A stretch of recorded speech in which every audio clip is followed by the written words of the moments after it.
कल देश की संसद में एक सवाल उठा और ये सवाल बहुत संवेदनशील था।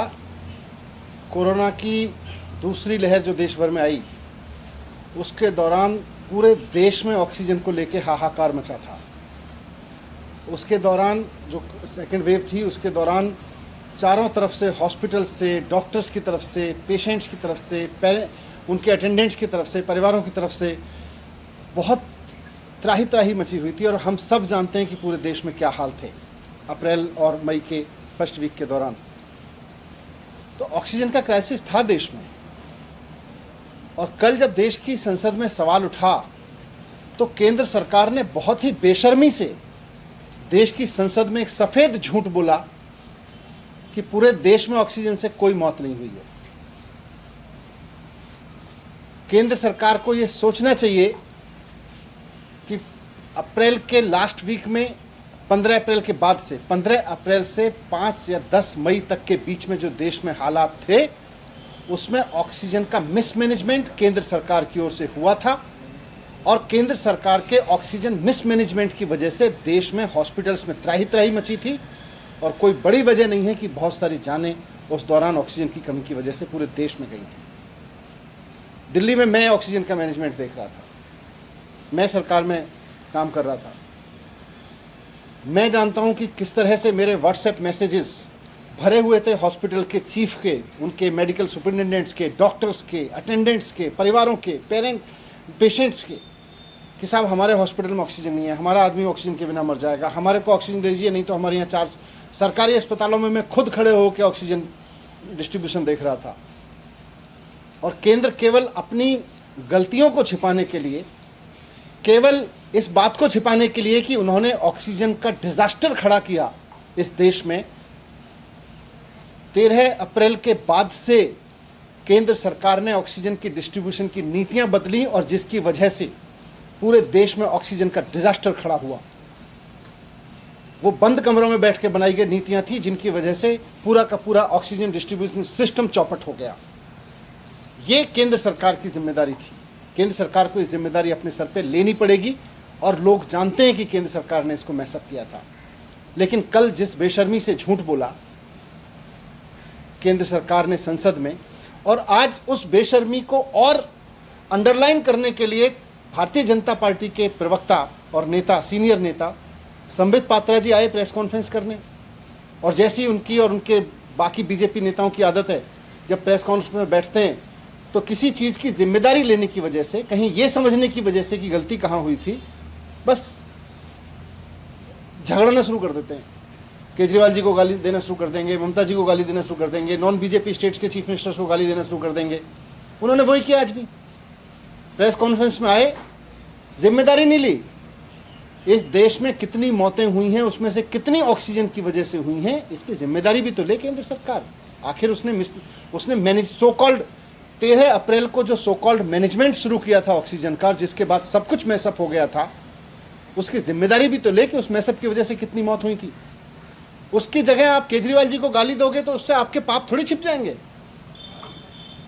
आप केजरीवाल जी को भर भर के गाली दोगे प्रेस कॉन्फ्रेंस में, संबित पात्रा जी प्रेस कॉन्फ्रेंस करने बैठेंगे, बीजेपी के और सीनियर नेता प्रेस कॉन्फ्रेंस करने बैठेंगे और केजरीवाल जी को मन भर के गालियां देंगे और उनको लगता है ये सारे उनके पाप छिप जाएंगे। छिपेंगे नहीं। सारा देश जानता है, जो इतिहास गवाह है, आज से 100 साल बाद भी इस बात की चर्चा होगी कि जब सारी दुनिया महामारी से जूझ रही थी, केंद्र सरकार अपनी मूर्खतापूर्ण नीतियों की वजह से इस देश को ऑक्सीजन के क्राइसिस में धकेल चुकी थी। 13 अप्रैल के बाद जो केंद्र सरकार ने नीतियां बनाई ऑक्सीजन डिस्ट्रीब्यूशन को लेके, उन्होंने पूरे देश में त्राही त्राही मचाई। नॉन बीजेपी राज्यों को सबको दुखी कर दिया, हम सब जानते हैं। मैं खुद बात कर रहा था कि किस तरह से ऑक्सीजन का क्राइसिस हुआ है, कहाँ की ऑक्सीजन कहाँ भेज दी, कहाँ की ऑक्सीजन कहाँ भेज दी, किसी को दूर से दे दी, किसी को पास से दे दी। ये सारा मिसमैनेजमेंट कर दिया केंद्र सरकार ने उस दौरान।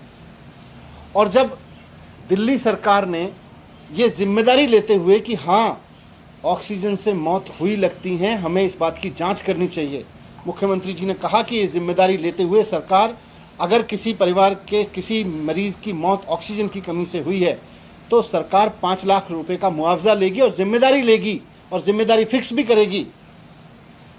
तो केंद्र सरकार पीछे हट गई, बल्कि अरविंद केजरीवाल जी के उस काम में रोड़े अटकाने लगी। अरविंद केजरीवाल जी ने कहा कि हम एक कमेटी बना रहे हैं जो एक एक मौत की जांच करेगी, ऑक्सीजन की कमी से हो रहे मौत के आरोपों की जांच करेगी और उसके बाद तय करेगी कि कहाँ किसकी गलती की वजह से वहाँ ऑक्सीजन की कमी हुई। तो सब उन केंद्र सरकार को लगा कि इसमें तो हमारी जिम्मेदारी तय हो जाएगी, हमने जो सो कॉल्ड मिसमैनेजमेंट किया है वो मिसमैनेजमेंट साबित हो जाएगा, डिजास्टर साबित हो जाएगा। तो केंद्र सरकार ने दिल्ली सरकार द्वारा बनाई गई जो कमेटी थी उसको बनाने नहीं दिया, उन्होंने एलजी से उसको रुकवा दिया। और मैंने इसको प्रेस कॉन्फ्रेंस करके कहा था, लगभग 1 महीना पहले मैंने प्रेस कॉन्फ्रेंस करके इस बात को कहा था कि केंद्र सरकार की मंशा दिल्ली सरकार की कमेटी को भंग करने के पीछे, उसको नहीं बना देने के पीछे यही है कि वो ऑक्सीजन की मौतों से हुए सच को छिपाना चाहती है। और आज वही कर रहे हैं ये लोग, देश की संसद में खड़े होकर साफ झूठ बोल रहे हैं। अगर हिम्मत है और अगर आप सच पे पर्दा नहीं डालने की कोशिश कर रहे हैं और अगर आप चाहते हैं कि ऑक्सीजन से हुई मौत में सही मायने में जांच हो और जिम्मेदारी तय हो, तो जो कमेटी राज्य सरकार बना रही थी दिल्ली की, उसको बनाने दीजिए। हम जांच करवाएंगे, वो कमेटी इंडिपेंडेंट जांच करेगी और कमेटी इंडिपेंडेंट जांच करके बताएगी कि ऑक्सीजन की वजह से मौत हुई थी कि नहीं हुई थी। आप कमेटी बनाने नहीं देते हो, आप जांच होने नहीं देते हो और आप कहते हो देश में ऑक्सीजन से मौत नहीं हुई। हमें राज्य सरकारें भी कह रही हैं, आप आंकड़े सामने नहीं आने देते हो, फिर कहते हो आंकड़े नहीं है हमारे पास, आंकड़े नहीं दिए राज्य सरकारों ने। आप राज्य सरकारों को आंकड़े जुटाने तो दो। दिल्ली में एक एक वो मौत जो ऑक्सीजन की वजह से हुई लगती है, हर मौत की जांच करवाएगी दिल्ली सरकार, इंडिपेंडेंट जांच करवाएगी दिल्ली सरकार। और हमने पहले भी कहा था, फिर कह रहे हैं, इस तरह से नहीं कि आप खड़े होकर कह दीजिए कि नहीं दिल्ली सरकार ने आंकड़े नहीं दिए, राज्य सरकारों ने आंकड़े नहीं दिए, दीदी ने आंकड़े नहीं दिए, महाराष्ट्र ने आंकड़े नहीं दिए। झूठ मत बोलिए, आप आंकड़े इकट्ठा नहीं करने दे रहे हैं, आप आंकड़े जुटाने नहीं दे रहे हैं। आप चाहते हैं कि ऑक्सीजन से हुई मौत के आंकड़े लोगों के सामने ना आए, क्योंकि अगर ऑक्सीजन से हुई मौत के आंकड़े सामने आए तो केंद्र सरकार की बदइंतजामी और केंद्र सरकार ने इस बदइंतजामी से जो डिजास्टर पैदा किया ऑक्सीजन की वजह से, ऑक्सीजन की कमी की वजह से, वो सब सामने आ जाएगा। मैं कहना चाहता हूं कि मोदी जी डर क्यों रहे,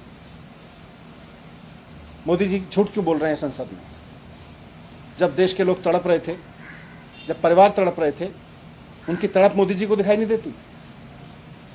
आपकी सरकार बेशर्मी से कह देती है जाके संसद में कि साहब देश में ऑक्सीजन की कोई मौत नहीं हुई। आपका दिल कैसे करता है मोदी जी ये कहने के लिए? थोड़ा सोचिए इस बारे में।